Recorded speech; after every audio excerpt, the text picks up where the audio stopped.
I think my marriage is over. I'm not sure what I'm aiming to get out of this post. Perhaps moral support, advice on how to negotiate the road ahead of me. How to move on. Anyway, let me get started. Please be advised that this is a lengthy post. For reference, I'm 33 years old and my wife is 27 years old. We've been married for 2 years and have been together for 7. Almost all of my wife's 20s had been spent with me. We do not have any children. We've never had any serious squabbles or disagreements. I always made it a point to resolve any difficulties that occurred. Never go to bed angry, my parents told me. And it's something I've always tried to live by. My low testosterone and dysfunction have been the only big issues. My libido pales in comparison to hers. I made an attempt to explain it to her. I want to have, but it's occasionally like being asked if I wanted to go watch golf. There is no interest. It's something I didn't try as hard to fix as I could have. My doctor ordered testosterone injections, but since I'm terrified of needles, I didn't take them. My wife is the same way and she refused to inject me. As a result, I counted on the small blue pill to deliver. And she didn't want to know when I took it so it might seem natural. This placed a significant strain on our romantic relationship. Aside from that, we've always been content. I acquired COVID in early August and was isolated for 7 weeks, long tail, by myself. She went to see her folks. This was an almost 2-month ordeal for me. I just left the house to get tested again, and when the results came back positive, I went right back home. The cabin fever was palpable. Every day after work, my wife came over. She'd drop groceries on the porch, then sit in her vehicle in the driveway, and we'd simply speak for a bit. I was most looking forward to those 30 minutes. It was the only time I had with a human being. We had an argument over the energy bill one day. She told me I was using too much and that I needed to be cautious since I wasn't working and wasn't being paid, and money was right. This enraged me unreasonably. I was aware of what she was spending her money on. Clothes, shopping, eating out with friends and family. None of this worried me in the least. I understood she needed to do things while she was away from home, and we had more than enough money to go out to eat on occasion. I had never disclosed any of this spending to her, so her picking at the utility bill upset me greatly. I was there 24 hours a day, 7 days a week for a month, therefore the cost would be more. As a result, I made the wisecrack, I suppose I'll simply turn everything off then. I realize it's childish. I immediately regretted saying it. I knew she was mainly concerned about the expenses. I apologized for my terrible handling of the situation and expressed my frustration at being caged up. She didn't say anything to me for 3 weeks. Didn't bring food, didn't contact to see how I was, didn't respond to my SMS. Nothing. When I eventually tested negative, I contacted her to tell her that we needed to speak, that I was negative, and that she could come home. She said she was going to see a female friend out of state and that we'd discuss when she came back. We chatted about a week later. She informed me that she would not be returning home. She said that she no longer loved me and that the relationship was finished. Boom. Just like that, out of nowhere. She said I didn't speak her love language, that she required physical contact, and that she had just fallen out of love with me. I had no understanding what love languages were, and I mistook her need for physical contact for a reference to my erection difficulties. For example, I had never heard of the book on love languages. So I looked it up on the internet, found it on Audible, and listened to it at work. Twice. As a side note, I cannot recommend this book highly enough. If you're in a relationship, considering beginning one, or even if you're single. This assisted me in understanding what my wife needed to feel appreciated. I love you isn't always sufficient. If nothing else comes from this marriage, this information will be useful in my future relationship. Armed with this new information, including the fact that I had a love language and she hadn't been expressing it, I invited her to lunch so we could discuss. I informed her that I had read the book and that I now understood her, and that we could completely repair this if we wanted to. When I inquired whether she understood my love language, she looked like a deer in the headlights. She had not expecting me to ask that question. I emphasized that neither of us has been taking care of one another's needs, and that if we both sincerely wanted to start, our marriage might be salvaged. Nope. She said that she no longer had romantic emotions for me. We'd make wonderful friends, but it's over. I was devastated. My wife conveyed to me during my confinement how she and a male common friend, someone I've worked with and known for 12 years, had begun walking together to reduce weight. I honestly didn't think anything of it. He's a married man with children. My wife and him went through job training together years ago and connected. They've been friends for a long time. I'm sure you can guess where this is headed. I was unconcerned at the moment. But, in retrospect, the red flag should have smacked me above the head. My wife came to the home a week or so after our previous conversation to collect a few items and asked if we might go for a drive. She was depressed and wanted to chat, so I obliged. Then she informed me she was upset because her friend's wife would no longer allow him hang out with her. Alarm bells began to sound. When I inquired why she wouldn't allow them see each other, she stated it was because she suspected them of having an affair. When I inquired whether they were, she responded no, they'd never done anything. I questioned her why the wife would assume they were having an affair, and she said that they had spent 5 or 6 days a week together from the beginning of my quarantine. My wife even purchased their children gifts when visiting a friend out of state. The other lady tossed them away right immediately. He simply makes my life so full, she said to my face. It hit me like a ton of bricks. My wife informing me, without doubt or guilt, that another guy makes her life full. I told her she needed to be honest with me and tell me whether she regarded him as more than just a friend, and she answered, that doesn't matter. That should have been the end of it for me, but this lady is my wife, and I felt obligated to attempt to rescue our marriage until it was formally ended.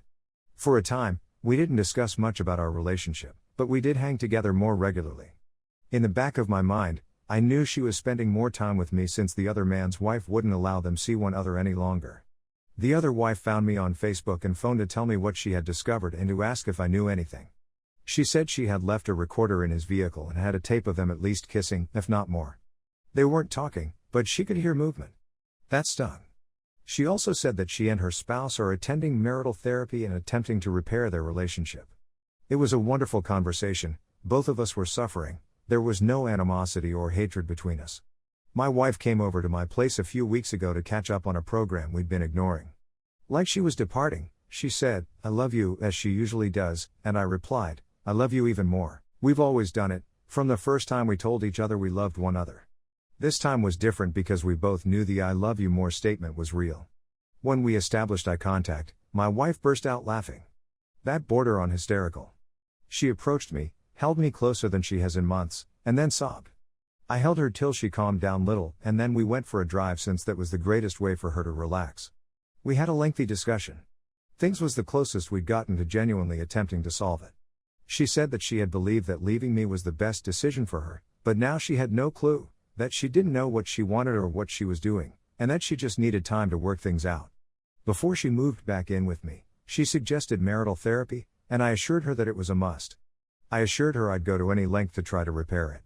So long as we made an effort. That night, I left feeling quite positive that there was yet hope. Just a week later, she was back to her it's over for sure mindset. So now we're stuck in this strange waiting game.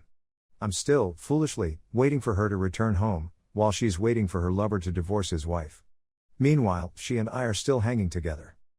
She calls and asks if we can go somewhere since she's lonely, and I foolishly accept. I told her she should definitely stop doing this since she's simply hanging out with a buddy when we're together. I'm spending time with my wife. I went to my doctor after she departed and was prescribed antidepressants and testosterone. I asked my doctor if she could inject the medicine for me once a week, and she does. I'm feeling a lot better. I'm not sure whether it's due of the happy pills or the testosterone. In terms of my marriage, I'm still holding to something that is most likely no longer there. My whole future plans revolved on this lady. I couldn't wait to see our children. I couldn't wait to meet the mother she'd become. I could hardly wait to spend the rest of my life with her. Traveling, growing old, having grandchildren. All of it. And now I'm alone in the home we purchased. With no clue what my future holds. I'm at a loss. That's where I'm at right now. As I previously said, I'm not sure whether this qualifies as infidelity since she did leave me.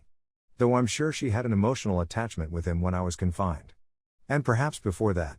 If you've made it this far, thank you so much for taking the time to read.